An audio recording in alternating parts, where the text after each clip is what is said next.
Olá, pessoal, tudo bem?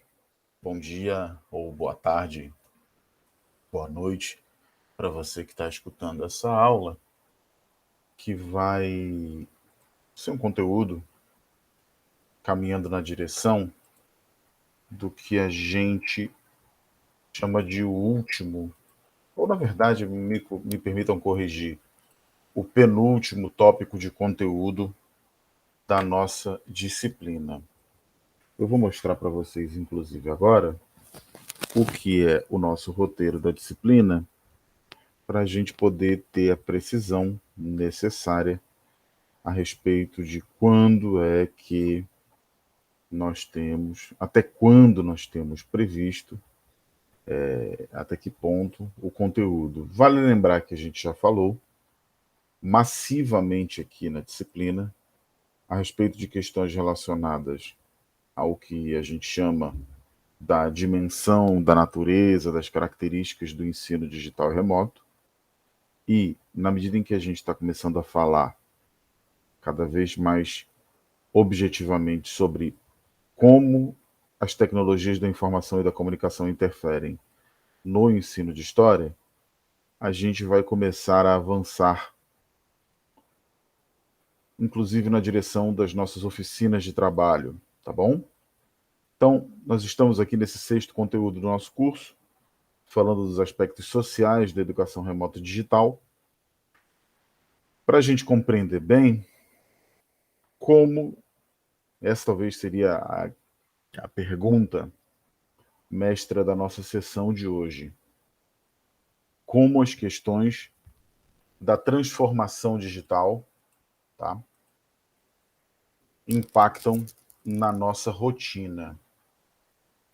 Isso me parece algo extremamente importante para a gente pensar de forma bastante aprofundada na realidade quais são as necessidades da gente se capacitar e se qualificar para lidar com um contexto que é, obviamente, repleto de inseguranças. Eu diria que essa é uma primeira linha geral, predominante, para a gente falar sobre o que é que, para nós, representa, nós, amapaenses, brasileiros, o que representa países em desenvolvimento, o que representa a contextualização social da transformação digital. O que a gente está chamando aqui, para começar a conversa, o que a gente está chamando de transformação digital? A gente está chamando de transformação digital um processo que, como a gente vem trabalhando nas últimas sessões, avança nos últimos anos como uma consequência direta de um processo globalizatório, aproximadamente nos últimos 30 anos, no qual a digitalização das trocas informacionais monta e remonta uma diversidade muito grande de contextos os quais nós, enquanto seres sociais, mas seria possível expandir isso sobremaneira para além, no nosso caso aqui, do nosso papel como cidadãos, como consumidores, como pessoas que são produtivas. Seria muito interessante a gente expandir, no nosso caso específico, para além dessa conceituação. Por quê? Porque nos interessa muito, na condição de pessoas que estão preocupadas com o impacto das tecnologias e da transformação digital, já que esse é o viés tecnológico predominante dos últimos 30 anos, do que alguns teóricos chamam de quarta revolução industrial. Então, nesse sentido, se o viés tecnológico da quarta revolução industrial dos últimos 30 anos é o da digitalização, e isso diz respeito diretamente a uma ambiência na qual as trocas informacionais, obviamente o espaço da internet é decisivo, é absolutamente decisivo nessa órbita de relações, nós, como educadores, temos que observar, ou nós que já somos profissionais, ou vocês que são profissionais em iminente atuação, temos que observar como isso impacta. Claro que a gente já olhou aspectos funcionais, nós já pensamos aspectos pedagógicos.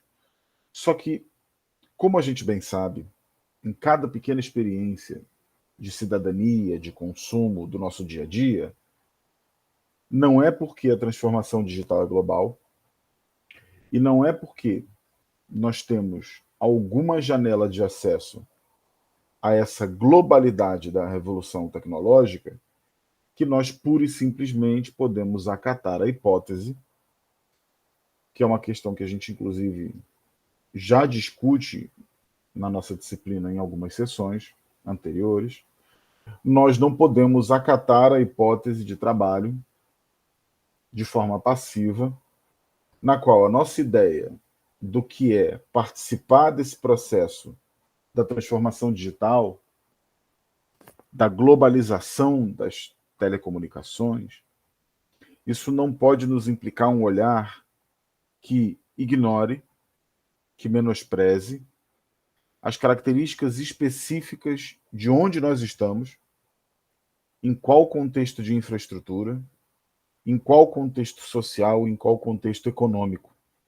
Por quê? Porque apesar da informação, em alguma medida, a princípio, estar disponível para todos, em todos os lugares, não é verdade que essa ampla disponibilidade diz respeito diretamente a algo que esteja acessível da mesma forma, nos mesmos padrões, sem barreiras para todos.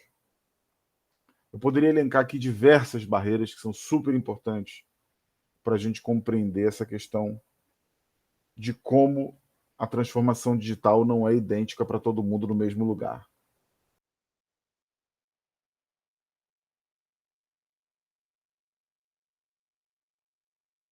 Uma primeira e bem óbvia questão que eu ressaltaria aqui seria a questão da linguagem.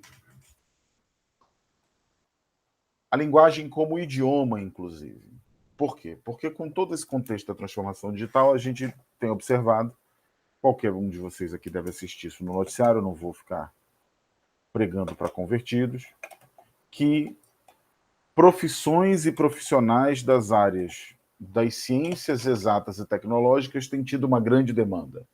Por quê? Porque esses profissionais dominam determinados instrumentais analíticos, de tomada de decisão, de método, especialmente no campo das matemáticas, das ciências numéricas, vamos chamar assim, mas também porque esses profissionais dominam algumas linguagens que são determinantes, como, por exemplo, linguagens de programação de softwares. Então, a transformação digital, pode-se dizer assim, tem uma linguagem nativa, uma linguagem específica sua, que nós, das humanidades, não necessariamente dominamos e, num país como o nosso em desenvolvimento, a maior parte da população não domina. Um experimento social simples que vocês podem fazer é consultar um conjunto na ordem de 2 dígitos de pessoas, de 20 a 30, a 50 pessoas, sobre o que é um algoritmo.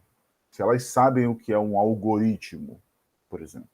Se elas têm o conhecimento do que são esses conceitos básicos da matemática que fazem parte do universo da engenharia de softwares, que, por sua vez, diz respeito diretamente a tudo que está no nosso smartphone, no nosso computador, aqui nessa apresentação no Google Meet, ou ainda nas redes sociais, isso tem sido bastante notado, dentro de uma questão social ainda. Então, uma primeira questão de desigualdade é que nem todos têm o mesmo grau de formação instrucional, seja de capacitação ou de qualificação, para lidar com esse ambiente.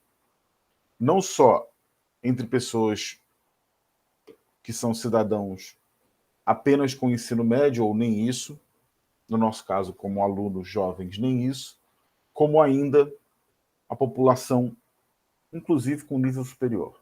Uma segunda questão de linguagem, que já não é exatamente nativa da globalização e da transformação digital, mas que tem uma relação direta, é a questão do uso da linguagem predominante hegemônica, que no caso da globalização é o inglês. Nem todos nós dominamos, ou dominamos apenas de forma bastante precária, o manuseio do idioma em inglês. São duas questões de barreira que já nos colocam num plano de difícil acesso. Mas eu poderia destacar a vocês também que, para além dessas questões da linguagem, das ciências necessárias, dos requisitos de acesso, como uma relação até difícil em definir, mas muito possivelmente infraestrutural, desses requisitos de acesso, estão as questões socioeconômicas. Nós, brasileiros, vivemos em um país de profunda desigualdade e essa desigualdade se reflete diretamente sobre o acesso. Dados do PNAD, que é a Pesquisa Nacional por Amostra de Domicílio de 2018, demonstram que praticamente metade, observem bem, metade das famílias brasileiras não tinha um computador em casa. E o acesso à internet era feito, em sua esmagadoríssima maioria de 98%, por meio de um aparelho celular. Então, observem bem como essa questão socioeconômica, ela não é só uma questão que nos afeta nas barreiras de conhecimento, ou seja, nós ainda temos muitos déficits em acesso à língua estrangeira, à programação computacional, ao ensino e aprendizagem de matemáticas, mas nós não temos, inclusive como parte desse processo, o acesso necessário a terminais, que são os computadores, os terminais mais complexos e mais completos, para receber essa informação em rede. Segundo uma pesquisa, a pesquisa TIC, Kids Online, que foi publicada também em 2018, o percentual de jovens, vejamos só, a cada 10 brasileiros, 9,8, quase que 10, acessam a internet em sua maioria por um telefone celular. E o percentual de jovens, segundo uma outra pesquisa, entre 9 e 17 anos que acessa a rede somente por meio do telefone móvel, do telefone celular, que nós sabemos não é o mais apropriado dos instrumentos, ele tem virtudes, mas ele não tem a mesma complexidade e capacidade de um telefone, de um computador, perdão. O percentual de jovens que acessa somente pelo celular é de praticamente metade dos correspondentes dessa questão. No levantamento anterior, com dados de 2016, esse índice era de 37%.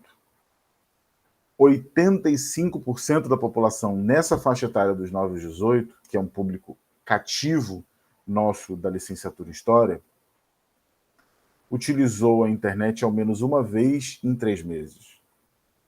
Um total de 24,7 milhões, ou seja, 85% dessas crianças acessou a internet pelo menos uma vez em 3 meses.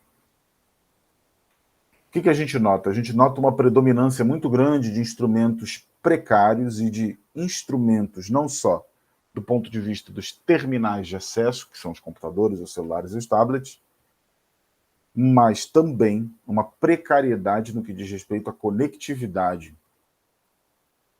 As pessoas têm acessado mais pelo celular e com um acesso cada vez mais precário, o que é algo muito importante para a gente considerar como a desigualdade socioeconômica impacta no acesso e nós tivermos alguma mensuração sobre como isso diz respeito diretamente à nossa relação com a ambiência virtual de aprendizagem cuja qual nós estamos trabalhando.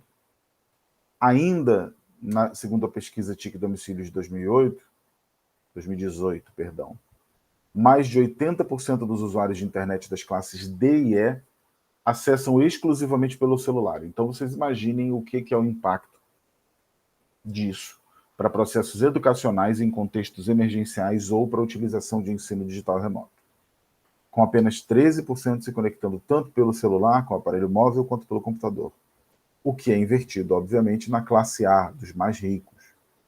As desigualdades se ampliam, como nós já observamos, devido não só à qualidade da velocidade da informação, ao ping, a como a informação chega, mas aos próprios limites de franquias de dados. Nós podemos notar ainda, e citar a vocês, para a gente consolidar esse tópico importante de discussão. Qual é o impacto da desigualdade social no acesso à educação digital remota? Claro, nós podemos argumentar, Daniel, o acesso à educação é prejudicial, e alguns defensores do ensino digital remoto poderiam argumentar dessa forma, que o acesso à informação, o acesso à internet, ele é tão prejudicado, ele é tão defasado quanto o próprio acesso à educação. Que essas pessoas também teriam índices bastante expressivos de acesso precário à educação ou quando acessando uma educação de precária qualidade. Isso nos importa, mas é preciso observar esses dados aqui que eu estou trazendo com atenção para a gente desfazer qualquer mito, qualquer narrativa hipotética de que pura e simplesmente, como uma decorrência da transformação digital ser globalizada, nossa população, de forma democrática e cidadã, está acessando os meios, está acessando a informação, tem os dispositivos, tem os conhecimentos necessários para poder fazer dessa educação à distância algo realmente efetivo na sua vida. Quando eu falo em educação à distância aqui nesse contexto, é claro, estou me referindo à educação digital remota. Há outros limites tecnológicos. Ao menos de 70% dos alunos que a pesquisa TIC Domicílios aponta possuem acesso a computadores. 35% dos que têm esse acesso, por sua vez, compartilham com várias pessoas. Curiosamente, apenas 46% consideram o modelo do computador adequado para o uso e 23% enfrentam lentidão e dificuldade de uso. Se a gente considerar que pessoas com deficiência têm um acesso, ou com determinada limitação, têm um acesso ainda mais complicador, a gente tem um problema muito sério pela frente e a gente está começando a tatear informação que nos leva a crer que há uma formação de pessoas sendo educadas pela telinha de 9, de 7 polegadas do telefone celular. O que é algo muito preocupante e pode gerar para as próximas 2 ou 3 gerações um problema, uma defasagem de formação muito séria. Não porque a responsabilidade é do telefone celular, ou é pura e simplesmente uma forma de descrever que o que nós estamos chamando de tecnologia informática computacional não presta. Não é isso. Mas é em contextualizar de forma efetiva o tamanho desse problema. Vamos em frente. Ainda com base em dados do PNAD, que eu falei lá atrás, de 2018, o Laboratório de Dados e Narrativas da Favela da Maré, no Rio de Janeiro, publicou recentemente uma informação que o Brasil tem 40% de domicílios sem banda larga efetiva. Sem banda larga. Somem-se aos números dos domicílios, mais da metade, que não tem computador. Ou seja, boa parte da população não tem computador em casa, praticamente metade, e 40% não possui banda larga fixa. O que se acentua ainda quando você coloca a desigualdade entre regiões do Brasil. Vamos observar esses dados regionais. Domicílios que possuem banda larga e internet fixa no Sudeste são 65%. No Norte, são 38%. Pessoas que acessam somente o celular, a internet por celular no Norte, são 65%. De forma quase que inversamente proporcional, 39% no Sudeste apenas acessam a internet só pelo celular. Nós estamos, observemos bem, na região Norte, gritantemente abaixo da média brasileira de 60% de domicílios que possuem banda larga, enquanto o Brasil tem 60% de domicílios com banda larga em média, no Norte nós temos 38%. Nós temos 60% dos 60%.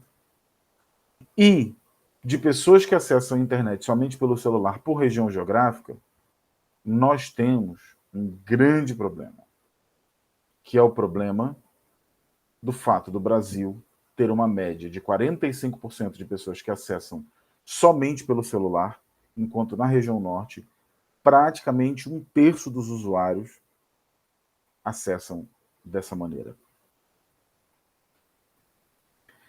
Isso gera, sem dúvida alguma, um problema crônico de inadequação social do ensino digital e remoto, do que a gente chama de EAD. Para a gente olhar com atenção para essas causas e efeitos, eu vou separar para vocês aqui alguns vetores para a gente tentar exemplificar. Um problema que é típico, que é nativo desse contexto de inadequação social do ensino digital e remoto. É o problema de infraestrutura.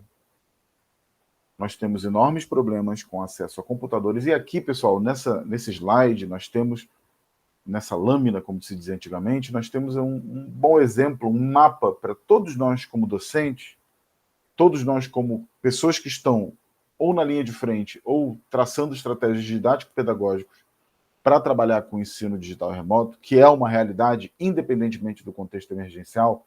Nesse slide, nessa lâmina, a gente tem aqui um excelente instrumento, um excelente mapa, ainda que muito precário, exatamente aqui para a gente olhar quais são os principais tópicos.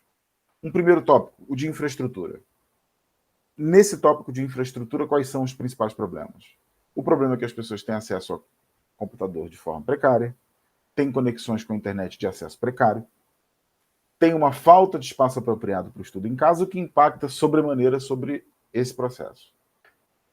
Uma outra dimensão que afeta diretamente o digital e remoto é o fato de que, como o aluno ou a aluna está muito mais envolvido com atividades no lar, no domicílio, do que antes, então nós temos uma necessidade, especialmente quando tratando de pessoas jovens, intensificar a relação família-escola.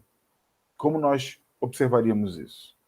Em primeiro lugar, observando a dificuldade de professores em entrarem em contato com os pais dos alunos. Muitas vezes nós sequer temos os dados necessários para acompanhar, através dos pais, a formação de crianças e jovens. Um outro dado importante nesse sentido é a questão da escolaridade dos familiares. Nem todos os pais têm uma condição prática em conhecer os conteúdos cujos quais os seus filhos estão estudando. Muitos deles não têm um grau de formação sequer equiparado ao dos seus filhos muito mais jovens. E um outro dado importante nessa relação família-escola é que, imaginando que há uma hipercomunicação constante de professores de professoras com alunos e alunas e famílias, isso tem acarretado um esgotamento emocional, o burnout dos docentes. Por quê? Porque, como nós estamos com canais de comunicação que funcionam 24 horas por dia para dialogar, isso tem sobrecarregado de forma expressiva a nossa capacidade emocional em lidar com tanta informação. Esses são tópicos extremamente importantes, porque se a sala de aula passou para dentro de casa, a casa virou a escola.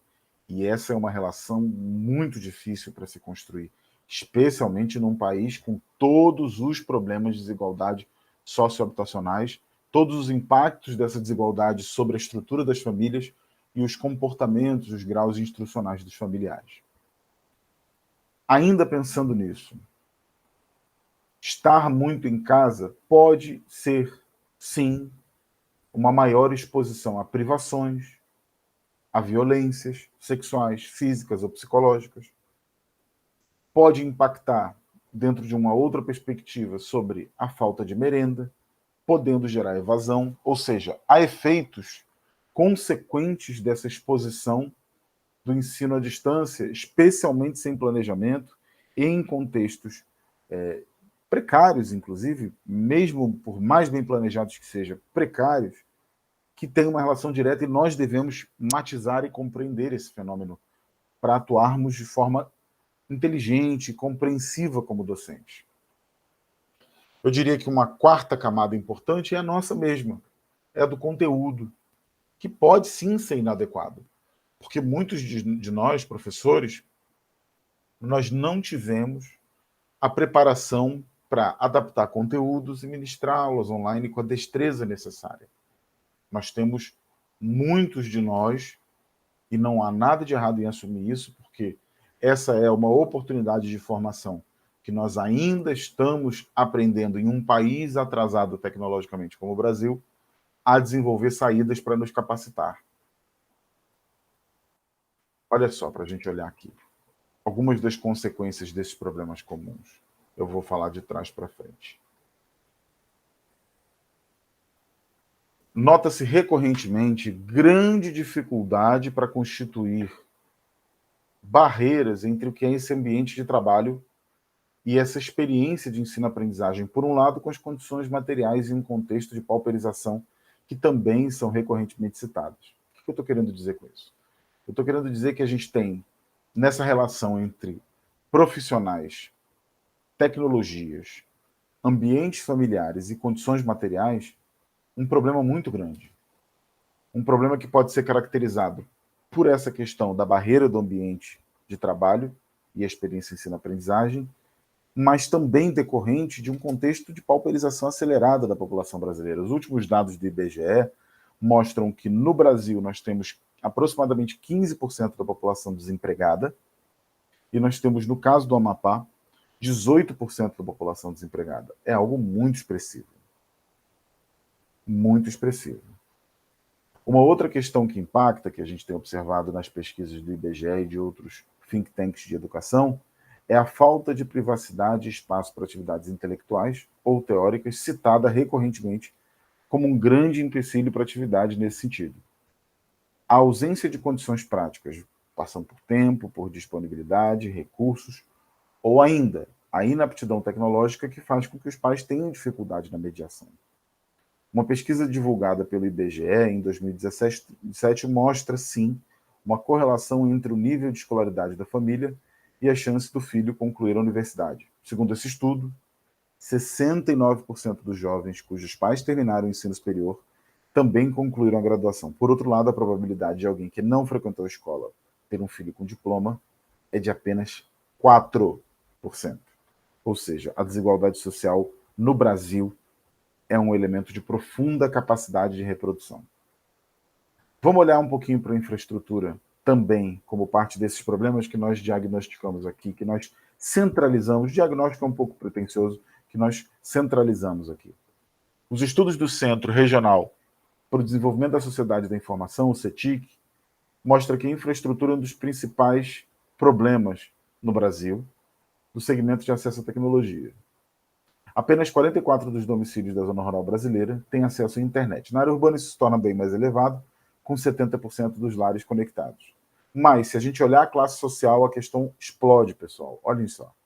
Entre os mais ricos, A e B, 96,5% das casas têm sinal de internet. Já nos patamares mais baixos da pirâmide, classes D e E, 59% não conseguem navegar na rede.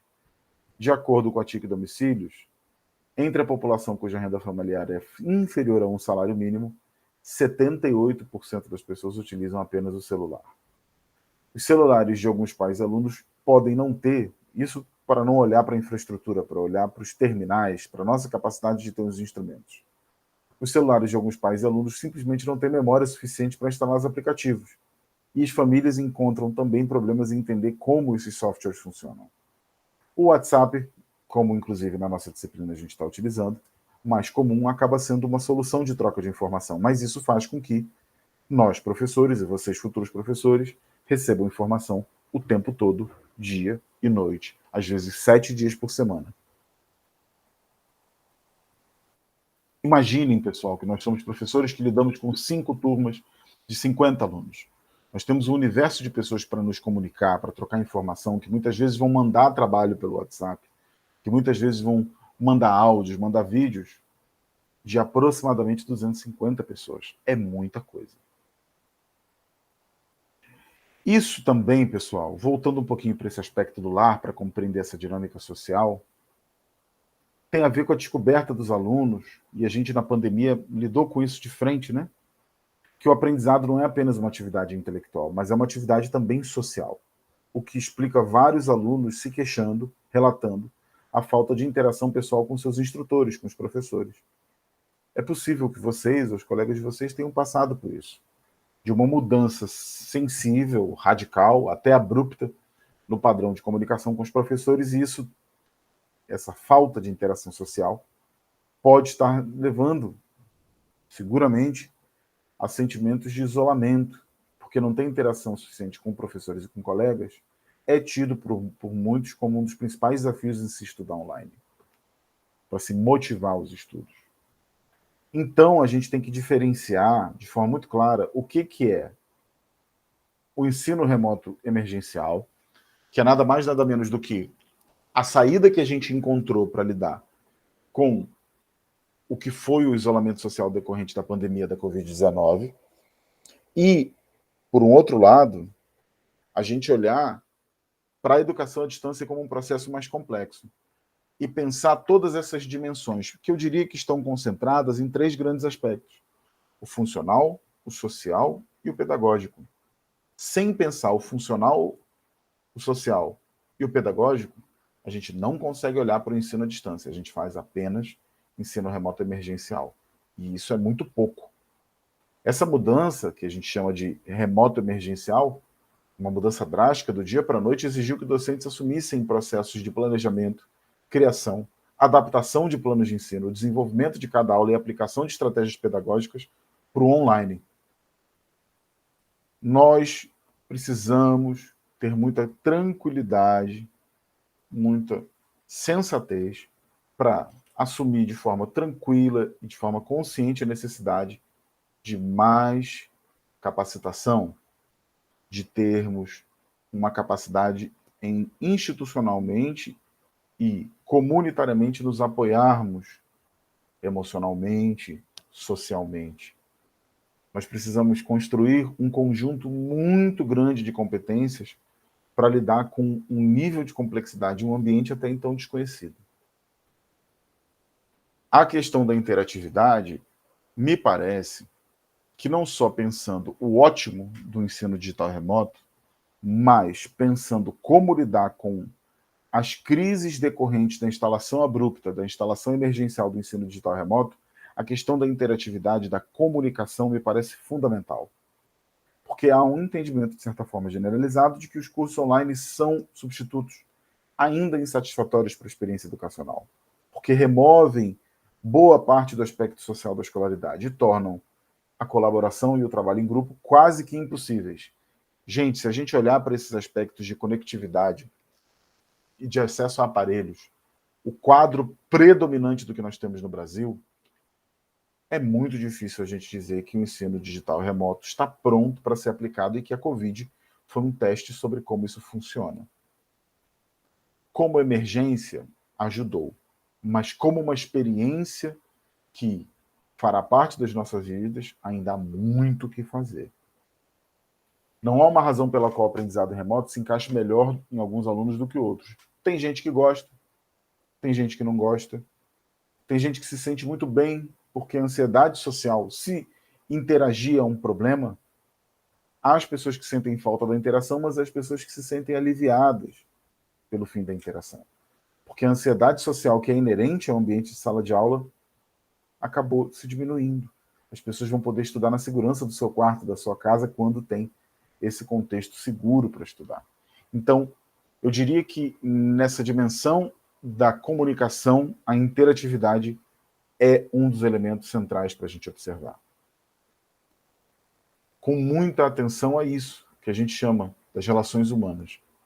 Embora sempre tenhamos sabido que a escola oferece fundamentalmente instrução e educação, há muitos aspectos do papel social da escola que assumem um papel igualmente importante, que se tornam parte do sustentáculo da relação ensino-aprendizagem.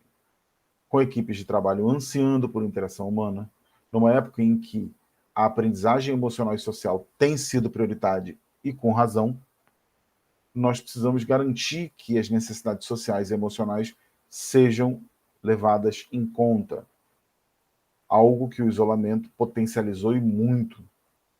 Facilitar essas interações humanas e torná-las viáveis institucionalmente, socialmente, materialmente, é um dos aspectos mais desafiadores da escola digital, dos ambientes virtuais de aprendizagem.